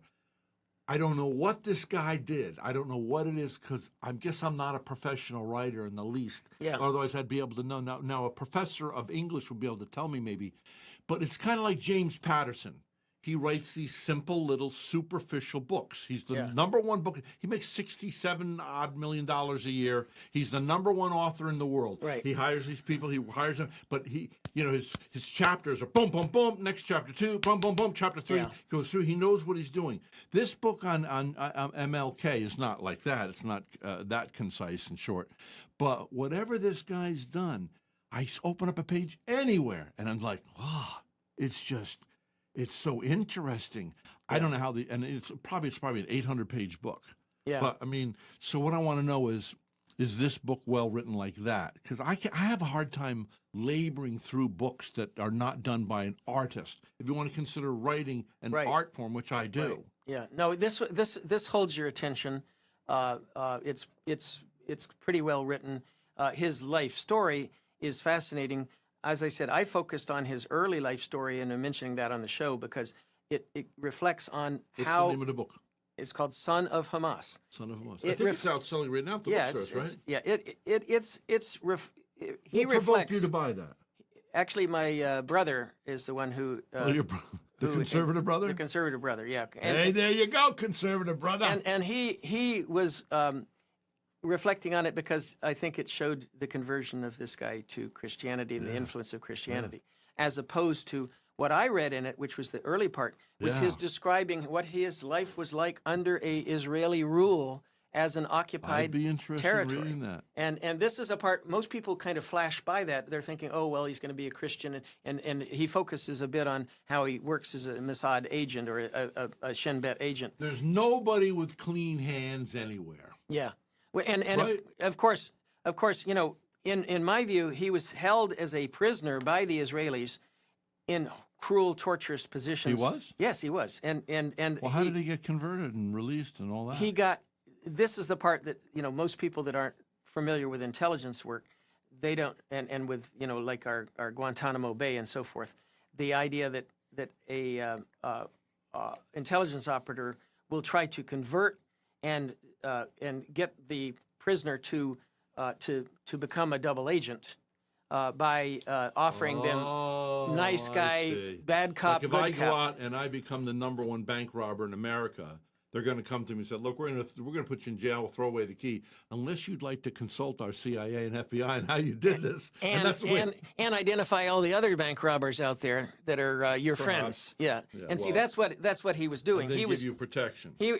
and so he describes this elaborate Israeli operation of providing him with cover while he's meeting with the Shin Bet. He's actually being he's spying for the Israelis on Hamas. And that's why I have to question, with that level of ability of the Israeli intelligence to penetrate Hamas, how did Hamas organize this attack? Okay, then I have to interview this guy. Yeah. How did he organize? Hey, do me a favor, would you? You've read the book? Yeah. You want to try your first experience about being a producer? Loaning the book to you? No. I want you to go home. Oh. And I'd like you to. I deserve this as a friendship. I'm asking you to do me a favor. I want you to find out who the publisher is. I want to find out who this guy is. Try to connect him. There might be contact. Put his name in, press contact, and say, look, I do a show with a guy named Rhett Palmer. He's on one of the biggest. Yeah, you've done a lot of book reviews for people. Yeah. It's like 40,000 according to the experts. All right. But anyway, so this guy would be perfect for my new station, WCNO, with his conversion. Yeah. Okay. Oh, that reminds me. Jonathan Cahn's people called me last week. Whatever happened to that one? Anyway, so by the way, if you're trying to send us emails, we've had to get a new server, so we've had a real hard time with that. Hopefully by the end of this week, beginning of next, all that will be back to normal. So if you're wondering why we're not getting your emails, I've had people who write for our Vero's Voice magazine. Here's the new issue. They can't seem to get through. It's because of this server problem. Yeah, the server problem. So anyway, Yeah. so we have a new server. Well, the other one went out of business or something. I don't know exactly what's going on, but Anyway, audience out there, thank you so much for listening. yeah. This is, complicated topics. Rhett, I appreciate your staying in the game, fighting to try Well, I to can't understand imagine. all I mean, this. You put, look, I happen to know that Yeah. I know pastors. Yeah. And the average pastor puts in 18 to 23 hours to write a sermon on Sunday. It's a Yeah. little half an hour sermon, maybe 40 minutes. Okay. Yeah. You do all this work for us Yeah. to be on the air for a couple hours almost every Right. time, you know. Right. Well, And so, it- I it- mean, you got to be spending a lot of time in front of that screen, well, it's like computer screen, right? it's my gift to America and to the public to try to understand in a fun, entertaining way the complexities You know of what these I things. think you should consider? I mean, we want to talk about this. Doesn't matter we're on air and whatever. Why don't you consider? I have to figure out how much it would cost. You come up. We take the podcast we're doing for Vero's Voice, which is nice, but Vero's Voice is not the appropriate name for what we're doing. Now, if you go on to podcast right now, it actually says it looks like it's almost your show. I've let it go through under Yeah. the table or whatever. It Yeah. shouldn't because it's really my show. Right. But why not duplicate it? It's, for instance, the Time magazine just came out with a big article on what's her name? The girl, the singer? Whatever her name is. Taylor Swift. Taylor Swift. Okay, so I go into Barnes & Noble out in Las Vegas, out in Henderson this past week. And I go, Time magazine? I mean, they're doing it again? She says, no, they put different covers on. I didn't realize that. They took all these shots, and throughout the country, they put to see which ones are picked up or whatever. Okay, so why don't we take this show and come up with a name, and it's strictly this. Strictly this. I don't know what we would do to attract that audience. It's worthy of being attracted to that audience. We're Vero's Voice. Soy what's Vero Beach? Yeah. I mean, you're in Israel. You're not going to listen to Vero's Voice. Well, what I would like to see is maybe once a quarter doing something with a live audience. That would be fun to have, with you and me on a stage and an audience. Yeah, and also we've worked out our troubles or whatever. I think there's some sort of a strong foundation of trust. You know, I'm not here to hurt you, and you're not here to hurt me. And yet you not, don't want to make me look stupid even when I do it stupid, and I don't want to make you look whatever. And we're not trashing each other. No. But we're not agreeing with each other. No, That's the point. And we try not to talk over each other. Sometimes, I'll be first. I've gotten emotional, blah blah blah. But now of late, you've had your emotional times too. Yeah. But I think now that we're seasoned in that, 4 or 5 years, 6 years we've been doing this. Yeah. We could do a live audience, and of course, it's going to change the dynamic. Sure. I know me. I know I'm going to be more reticent in front of a live audience because I know I got people right there looking at me going, "Shut up! You're interrupting him." You know, like Hannity again. Yeah. Today I got a note across the screen here. Yeah. Stop being Hannity. You know, from Noah. we can have Noah come to the show and he can have a sign. Stop being Hannity. All right, hey brother, we gotta go. Yeah, right. That's fun. God bless you. Hey, this is the mayor of the airwaves. We've been talking with former U.S. diplomat David Hunter. Peace. Pray for the peace of Jerusalem. The Lord says, "I will bless them that bless thee." And what's the title of that book by the former son of Hamas leader? What's the name? Hamas. Son of Hamas. Let's get that book. Let's get that author on my